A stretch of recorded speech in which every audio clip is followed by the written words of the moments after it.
Cuando el telescopio espacial James Webb finalmente divisó los confines del universo, supimos que teníamos un problema. El Webb fue capaz de captar la luz emitida por estrellas hace 13.000 millones de años, lo que nos ayudó a retroceder en el tiempo hasta algunos de los primeros momentos del universo. Pero lo que vimos no fue un protouniverso escasamente poblado, donde la materia apenas comenzaba a unirse en las primeras galaxias diminutas e intermitentes. El universo primitivo era un lugar dinámico, tenía galaxias, demasiadas, y eran demasiado brillantes. Y los agujeros negros que empezamos a detectar en su interior habían crecido demasiado rápido. Algunos empezaron a proclamar que nuestros modelos estaban equivocados y que la cosmología estaba en crisis. Y aunque algunos de estos problemas han comenzado a aliviarse con la llegada de mejores datos, otros simplemente se hicieron más evidentes. Pero en un extraño giro, uno de los misterios más persistentes de todo esto podría estar a punto de desentrañarse, gracias a un agujero negro con un apetito descomunal. Se llama LID 568 y acabamos de verlo romper el límite de Eddington, consumiendo materia a una velocidad inimaginable. Y podría ser la clave de todo. Soy Rafael González y estás viendo Astrum. Acompáñame hoy a explorar LID 568, el límite de Eddington, y sus revolucionarias implicaciones para la cosmología. ¿Un agujero negro rompiendo la física? A estas alturas, nada debería sorprendernos. Se necesita tiempo para formar una galaxia. El gas y el polvo interestelar necesitan tiempo para unirse sutilmente bajo la gravedad, hasta que se alcanza una masa crítica y las estrellas comienzan a encenderse. Estas estrellas viven y mueren, y de su muerte se forman nuevas estrellas. Esto también lleva tiempo. Los cosmólogos han observado nuestro universo y, basándose en lo observado, han creado modelos que explican su edad y la velocidad de formación de las galaxias. Por eso, los datos del James Webb causaron tal crisis. Las cosas no fueron como los modelos predecían. Afortunadamente, algunos de esos problemas se pudieron resolver en los meses posteriores a la publicación de los datos. Por ejemplo, el brillo de las galaxias que podíamos ver a través del telescopio Webb. Este brillo implicaba que había demasiadas estrellas presentes en esas galaxias. Tantas estrellas deberían haber tardado mucho más en formarse y, sin embargo, allí estaban, como puntos rojos difusos en el límite de la resolución del telescopio Webb. Sin embargo, científicos de la Universidad de Texas que estudiaban el estudio de evolución cósmica de Webb se dieron cuenta de que podría haber otra explicación para todo ese exceso de luz. Y, contrariamente a la intuición, esa explicación eran los agujeros negros. Si partimos de la base de que existían agujeros negros masivos en estas galaxias que consumían rápidamente gas cósmico, la intensa fricción emitida por estos gigantescos leviatanes al consumirlos creó un exceso de luz en sus discos de acreción. Esto explica por qué las galaxias, en general, parecían más brillantes y desviaban nuestras estimaciones. Una vez que se añaden estos brillantes agujeros negros, no se necesitan tantas estrellas. La masa de cada galaxia problemática disminuyó y todo volvió a ajustarse al modelo cosmológico.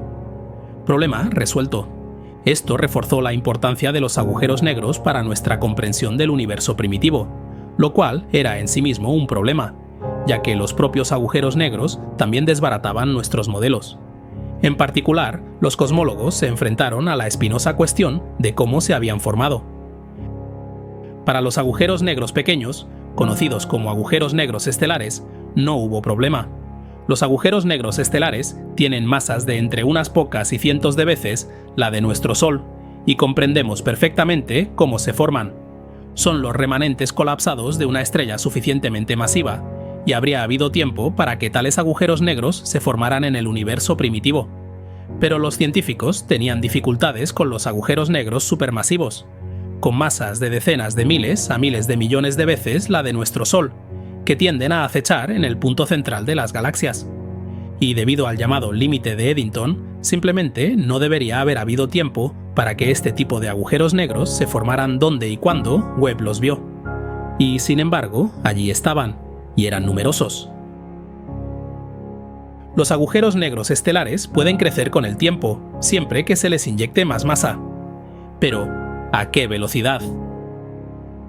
En 1920, el astrónomo y físico inglés Arthur Eddington formuló la idea de que existía un límite a la velocidad de crecimiento de una estrella o un agujero negro. Esto se debía a que los fotones transportaban un impulso, una cantidad minúscula, cierto, pero suficiente para ejercer un empuje. Esto es lo que impulsa las velas solares en ciertos diseños hipotéticos de naves espaciales.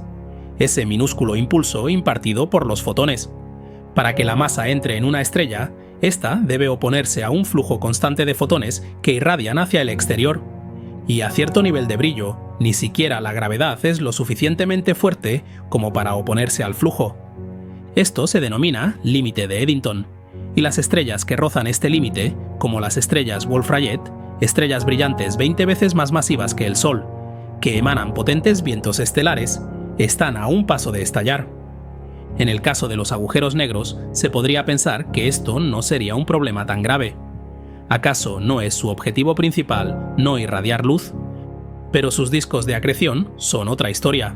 Como ya comentamos, los discos de acreción alrededor de agujeros negros supermasivos pueden ser increíblemente brillantes, sobre todo alrededor de ellos, eclipsando en ocasiones el brillo de las estrellas de las galaxias en las que residen. El brillo conlleva resistencia a la gravedad, y los agujeros negros también deben cumplir el límite de Eddington. Así que, aunque con suficiente tiempo y masa, los agujeros negros estelares podrían teóricamente convertirse en agujeros negros supermasivos, no parece plausible que esto explique todos los agujeros negros supermasivos que observamos en el universo primitivo. Se han realizado simulaciones, y si bien es técnicamente posible que un agujero negro estelar se convierta en un agujero negro supermasivo en ese lapso de tiempo, requeriría que esos agujeros negros se alimentaran cerca del límite de Eddington sin parar desde su nacimiento. Lo cual simplemente no ocurre. Los agujeros negros en la vida real a menudo agotan su masa en las cercanías y necesitan esperar a encontrar más o a que más les llegue. Para complicar aún más el asunto, no estamos completamente seguros de que los agujeros negros supermasivos sean la versión adulta de los agujeros negros estelares. Aunque parece lógico asumirlo, los científicos se han mostrado confundidos por la falta de agujeros negros intermedios observables en nuestro universo. Para ser francos, no han avistado ninguno, al menos ninguno con certeza. Los agujeros negros supermasivos son comunes en el centro de las galaxias, y se cree que existen 100 millones de agujeros negros estelares solo en nuestra Vía Láctea, según la cantidad observada. Sin embargo, sospechosamente, hay una escasez de agujeros negros intermedios, con solo un puñado de candidatos potenciales. Cabría esperar que viéramos muchos más. En busca de certeza, los científicos comenzaron a plantear la hipótesis de que los agujeros negros supermasivos se originaron de alguna otra manera. Muchos cosmólogos han estado explorando la idea de que, dado que todo estaba mucho más cerca en el universo primitivo, la densidad de los elementos podría haber sido tal que el propio polvo interestelar colapsó para formar directamente un agujero negro, saltándose por completo la etapa estelar. Si esto es cierto, y existe evidencia que respalda la teoría, entonces quizás los agujeros negros supermasivos alguna vez fueron capaces de nacer de ese tamaño o cerca de él desde el principio, incluso si tal cosa ya no es posible en nuestro universo actual, más disperso. Pero esto no es en absoluto seguro. LID 568 es un agujero negro muy distante, situado entre 12.100 y 12.300 millones de años luz. Está tan lejos de nosotros que no podemos verlo en absoluto con luz visible. La expansión del universo lo ha desplazado al rojo, a rangos infrarrojos. Pero incluso sus emisiones infrarrojas eran demasiado tenues para ser captadas por telescopios de gran potencia como el Hubble. Fueron necesarios los telescopios combinados del sondeo Legacy Chandra Cosmos y la increíble resolución del telescopio espacial James Webb para poder verlo. Aún así, la galaxia completa de LID 568 es poco más que un tenue punto rojo y compacto. Pero las emisiones de luz de este punto rojo son reveladoras. Los rayos X emitidos por el disco de acreción de LID 568 revelan que estaba consumiendo activamente materia en el núcleo de su galaxia, de una forma inesperada. Verás, LID 568 supera de forma crucial el límite de Eddington. Y no por poco, sino que supera 40 veces el límite de velocidad de acreción. Está a punto de que le revoquen la licencia. Pero, ¿cómo es posible? Resulta que romper el límite de Eddington es posible, pero solo en ráfagas cortas o de forma discreta, Por ejemplo, los chorros pueden ayudar a sortear el límite de Eddington. Si todos los fotones se expulsan en una única dirección concentrada, todas las demás direcciones pueden comer a sus anchas, sin que la retroalimentación fotónica impida una buena comida. Existen otras posibilidades. Si bien el límite de Eddington establece que una vez que el brillo del disco de acreción se vuelve demasiado alto, toda la materia del agujero negro desaparecerá, hay un periodo de tiempo antes de que esto ocurra en el que un agujero negro voraz puede arrebatar la materia que escapa y potencialmente entrar en territorio super Eddington. Como un comensal demasiado ansioso, podría pagar las consecuencias más adelante, pero en una ráfaga corta, ese nivel de acreción puede ocurrir. Si esto es cierto, podría explicar cómo surgieron los agujeros negros supermasivos en el universo primitivo. Y ciertamente, LID 568 existe, y es el ejemplo más claro hasta la fecha de un agujero negro con acreción tan rápida. Esto exige nuestra consideración, al igual que los propios agujeros negros supermasivos imposibles. Están ahí, y ahora es nuestro trabajo intentar comprender cómo es posible. Así que, aún quedan misterios.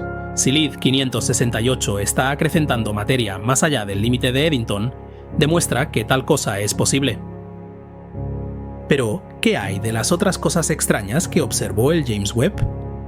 ¿Dónde están los agujeros negros intermedios en los que deberían convertirse los agujeros negros estelares camino a convertirse en supermasivos?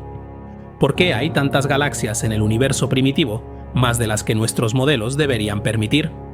¿Existen realmente los agujeros negros de colapso directo, formados a partir del propio polvo cósmico sin la intervención de estrellas?